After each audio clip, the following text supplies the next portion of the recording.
conclusion.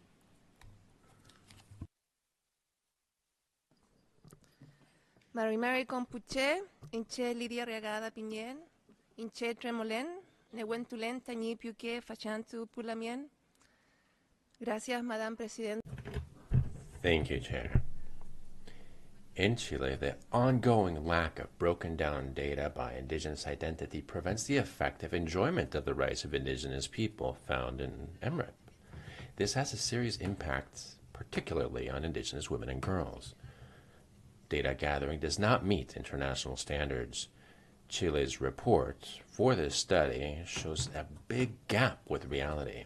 Official information is not correct. Data gathering processes are limited and wrong, and they hinder the implementation of public policies and the enjoyment of these rights.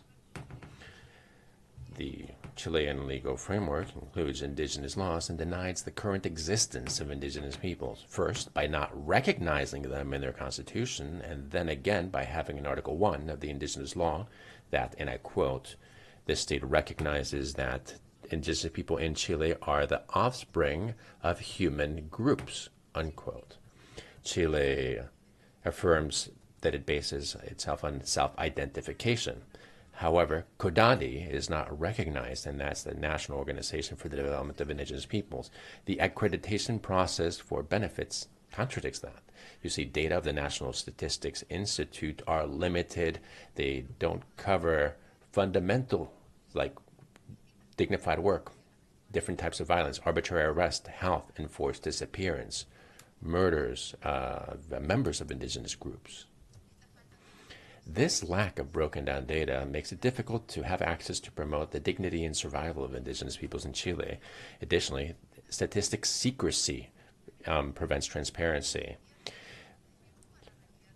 Mixing them with people of African descent bemuddles the issue. Paragraph 37 of the study mentions growing cooperation by indigenous organizations in Chile. But that does not mean that there's full participation or ownership of indigenous people of their own data. We're concerned by the alarming shock of broken down data on pathologies such as cancer among Mapuche women, cervical uterine cancer, breast cancer, diabetes. There's no specific data, and without that, there can be no proper care. Which is why, with all due respect, we urge EMRIP to amend the report as regards Chile and to ask Chile to gather, to analyze, and to spread broken down vital health data as per the General Recommendation number 39, to clearly differentiate data of indigenous peoples from those of people of African descent, and to provide resources to ensure that indigenous people control their own data while respecting the right to self-determination and free, prior, and informed consent. Thank you very much for your kind attention. Thank you for your intervention. I now give the floor